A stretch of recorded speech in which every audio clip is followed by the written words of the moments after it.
எல்லாமே நம்மளை மரபு உணவுகள்லேருந்து எடுக்கணுங்கிறதுக்காக மரபு உணவு இன்க்ரீடியன்ஸ், அதாவது அந்த செய்முறையும் அங்கேருந்தே தான் எடுத்ததுங்க. முடவாட்டுக்கால் சூப்புங்க, மஞ்சள் பூசணி சூப்பு, அந்த மாதிரி குலசாமையில் சாலட், பச்சைப்பயிறு கஞ்சி, மலைக்கஞ்சி, உளுந்தங்கஞ்சி, நரிப்பயிறு வடைங்க, சேனை நீல வறுவல், உப்பு உருண்டை, மருந்து குழம்புங்க, கொங்கு நாடு வெண்டைக்காய் மோர் குழம்பு, கொங்கு நாடு பட்டி குழம்பு, இந்த மாதிரி நிறையா விஷயங்கள் அந்தந்த ஊரில் இருந்து எடுத்துகிட்டு வந்து இதெல்லாமே ஒரு மாதிரி மெனு நல்லா எனக்கு ரொம்ப பிடிச்சது என்னென்னா, நான் ரொம்ப டீட்டெயிலாக உள்ளே படிக்கலை. அவர் அனுப்பியிருந்த இதெல்லாம் நான் பார்த்தேன். ஒவ்வொன்றும் சோழ நாடு, பாண்டிய நாடு, ஒவ்வொரு ஊரில் அந்த காலத்தில் பிரிச்சிருந்த அந்தபடியும் போட்டிருந்தார். அப்புறம் ஊராகவும் போட்டிருந்தார். இந்த ஊர் இப்போ காரைக்குடியில் உள்ள செய்கிறது ஒன்று, நாஞ்சில் நாட்டில் செய்யக்கூடிய ஒரு விஷயம். ஸோ எல்லா மரக்கறி உணவுகளில் ஊருக்கு ஊர் ஒன்று ஒன்று பிரசித்தி பெற்றிருக்கும். அந்த விஷயங்களை பண்ணியிருக்காரு. அதை விட இன்னொன்று என்னென்னா, ஒரு சிலருக்கு வந்து இந்த சிறுதானியம் மரபு அரிசிகள் அப்படின்னாலே ஏதோ கஞ்சியும் கூழும் காய்ச்சி கொடுத்துருவாங்களோ அப்படின்னு ஒரு ஃபீல் இருக்கும். ஆனால் அப்படி இல்லை. அதனுடைய எல்லா உணவுகளும் இன்றைக்கி ஒரு மிக உயர்தரமான ஒரு உணவகத்தில் போனால் என்னெல்லாம் கிடைக்குமோ அத்தனையும் இருக்குது அதில். அதை வந்து நல்ல நம்ம ஊர் காய்கறிகளோட, மரபு காய்கறிகளோடு அது செய்திருக்கிறது. அது போண்டாவும் இருக்குது, இட்லியும் இருக்குது, பொடி தோசையும் இருக்குது. எல்லாம் நம்ம என்ன சாப்பிடுவோமோ அதை ரசிக்க சாப்பிடக்கூடிய எல்லா விஷயங்களும் இருக்குது. கூடுதலாக நான் அடிக்கடி சொல்ல தான் 6 சுவையும் இருக்குது, கூடவே அக்கறை என்கிற 7ஆம் சுவையும் சேர்ந்துருக்கு. அதுதான் இதனுடைய ரெஸ்டாரண்ட்டோடைய தனித்துவமாக நான் பார்க்குறேன். நம்ம எல்லாமே எல்லா ரெஸ்டாரண்ட்லேயும் இருக்கக்கூடிய விஷயங்கள் தான். ஆனால் அதில் கொஞ்சம் கொஞ்சம் துளி அக்கறைகளை கூட்டி அவங்க செஞ்சுருக்காங்க. ராஜமுருகனை பற்றி அவர் ரொம்ப அதிகம் பேச மாட்டார். எல்லா இடத்துலையும் அப்படி தான் அவர் ரொம்ப பேச மாட்டார். ஆனால் அவருடைய செயல்பாடை வந்து நான் உன்னிப்பாக பல நேரங்களில் கவனிச்சிருக்கேன். அதுவும் நாங்கள் இப்போ இன்னொன்று ஞாபகம் வருது. அதாவது எஸ்ஆர்வி பள்ளியில் திருச்சியில் வந்து 10,000 பேருக்கு ஆர்கானிக் ஃபுட்டு கொடுக்கணும்னு பிளான் பண்ணோம். அதெல்லாம் சாத்தியமா அப்படின்னு சொல்லி ஒரு பெரிய கேவல் இருந்தப்போ, செய்வோண்ணே நம்ம கண்டிப்பாக பண்ணுவோன்னு பெரும் உணவு கலைஞர்கள் அவர் கூட்டு வரல. ஊரில் இருந்து அவரோடு சேர்ந்து பணியாற்றிட்டு இருக்கிற விவசாய தொழிலாளிகள் நிறைய பேர், அதில் இருக்க அம்மாக்கள் அத்தனை பேரையும் ஒரு 150 பேரை பஸ்ஸில் கூட்டு வந்து ஒரு 10,000 பேருக்கு சமைச்சு கொடுத்தோம். அந்த நினைவு இப்போவுமே என் கண்ணுக்குள்ளே அப்படி இருக்குது. இதெல்லாம் வந்து அப்போல்லாம் நாங்கள் பேசுவோம், இதெல்லாம் நிறைய வரணும், பல இடங்களுக்கு வந்து எடுத்து பரவலாகிட்டு வரணும் அப்படின்னு. அங்கங்கே நிறைய வரவும் செஞ்சுருக்கு. அது நிறைய ஒவ்வொரு ஊர்கள்லேயும் இது மாதிரியான முன்னெடுப்புகள் வந்திருக்கு.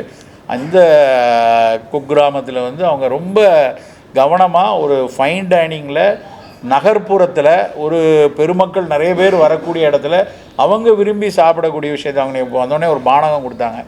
அந்த பானகம் கொடுத்ததுக்கான அந்த ஒரு குவளை இருக்கு இல்லையா, அந்த குவளையே அவ்வளோ அழகாக இருந்தது.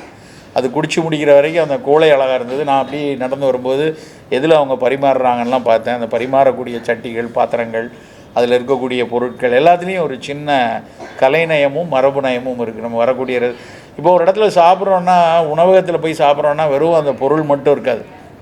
நமக்கு மனசுக்கு பிடிச்சவங்களோட நம்ம குழந்தைய கூட்டு வந்து சாப்பிட்லாம், மனைவியோடு இருக்கலாம், யாராவது ஒரு நண்பரோடு உட்காந்து சாப்பிடலாம். அந்த சாப்பிடக்கூடிய இடமும் வந்து எல்லா இடமும் சுற்றி அது எங்கேயோ ஒரு ட்ரெடிஷ்னல் டச்சோடையே இருக்குது. அப்படியே அங்கங்கே வந்து நம்ம ஒரு செட்டிநாட்டு தூண்கள் இருக்குது, கீழடியினுடைய முகங்கள் அங்கங்கே இருக்குது, மர வேலைப்பாடுகளோடு இருக்குது. இதெல்லாமே ஒரு இந்த கலைநயங்கள் வந்து இதெல்லாம் சேர்ந்து தான் பசியாற்றும். வெறுமன இட்லியும் சோளமும் ஜோரியும் மட்டும் பசியாற்றாது, இந்த இடமும் பசியாற்றும். அப்படி வகையில் அமைக்கப்பட்டிருக்கிறது எனக்கு ரொம்ப பிடிச்சிருக்கு. வந்திருக்கும் அனைவருக்கும் முதல்ல என்னோடய வணக்கத்தை சொல்லிக்கிறேன். நாங்கள் குக்கிராமம்ங்கிற இந்த organic vegetarian fine dining restaurant அண்ணா நகரில் 2018 நாங்கள் தடவையாக ஆரம்பித்தோம். அப்போ ஆரம்பிக்கும்போது இன்றைக்கி தமிழ் பாரம்பரியம், இயற்கை உணவு, அறத்தோட உணவு பரிமாறணும் அப்படிங்கிற அந்த ஒரு ஒற்றை குறிக்கோளோடு தான் ஆரம்பித்தது இந்த இடம். ஸோ நாங்கள் ஜி ஆர்கானிக்ஸுங்கிற ஸ்டோர் வந்து 2014 இருக்குது. அங்கே விற்கிற பொருட்களை எப்படி சுவையாக ஹெல்த்தியாக நம்ம சாப்பிடலாம் அப்படிங்கிற ஐடியாவில் தான் குக்கிராமம்ன்றது ஃபஸ்ட்டு கொண்டு வந்தோம். ஸோ இங்கே பார்த்திங்கன்னா எல்லாமே ஒரு சஸ்டெய்னபிள் லிவிங்க்கான, அதுலேயும் ரொம்ப அழகான விஷயங்கள் இருக்குது அப்படிங்கிறத உணர்த்துற மாதிரி தான் இந்த மொத்த குக்கிராமமே டிசைன் பண்ணியிருக்கோம்.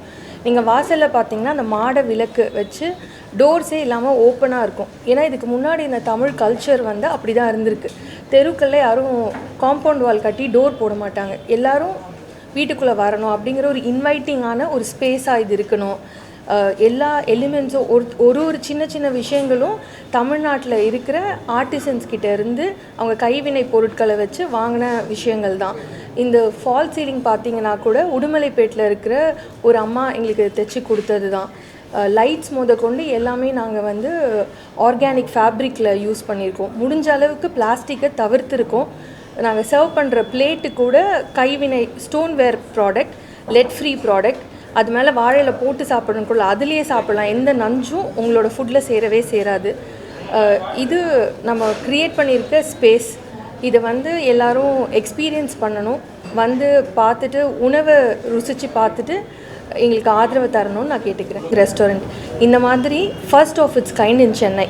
நீங்கள் வேறு எங்கேயும் எக்ஸ்க்ளூசிவாக ஒரு south Indian organic fine dine இல்லை. இன்றைக்கி ஓவராலாக இருக்க சென்னை மார்க்கெட்டில் this would be the pioneer in setting this standard. இது வந்து அண்ணா நகரில் 13வது தெருவில் இருக்குது, 13th மெயின் ரோடில் இருக்குது. இங்கே இருக்கிற ஃபுட்டு பார்த்திங்கன்னா நம்ம மில்லட்ஸ் யூஸ் பண்ணுறோம், இண்டிஜீனியஸ் ரைஸஸ், பாரம்பரிய அரிசிகள் பயன்படுத்துகிறோம். ஆனால் இது எல்லாமே என்னமோ ஹெல்த்தியாக இருக்குது, அதனால ருசியாக இருக்காதுங்கிற சந்தேகம் யாருக்கும் வேண்டாம். ஹெல்த் எவ்வளோ முக்கியம்னு நாங்கள் நினைக்கிறோமோ அதே அளவுக்கு அந்த சுவையும் முக்கியம்னு நினச்சி தான் இதை நாங்கள் க்யூரேட் பண்ணியிருக்கோம். ஸோ இது யார் வந்து சுவைச்சாலும் இது நல்லா இருக்குது எப்படி பண்ணீங்கன்னு வேணால் கேட்பாங்களே தவிர இது ஏதோ பத்திய உணவு மாதிரி இருக்குதுன்னு யாரும் நினைக்க மாட்டாங்க. எல்லாரோட பேலட்ஸுக்கும் இது ஃபுல்ஃபில் பண்ணுற மாதிரியான ஒரு மெனுவாக தான் க்யூரேட் பண்ணியிருக்கோம்.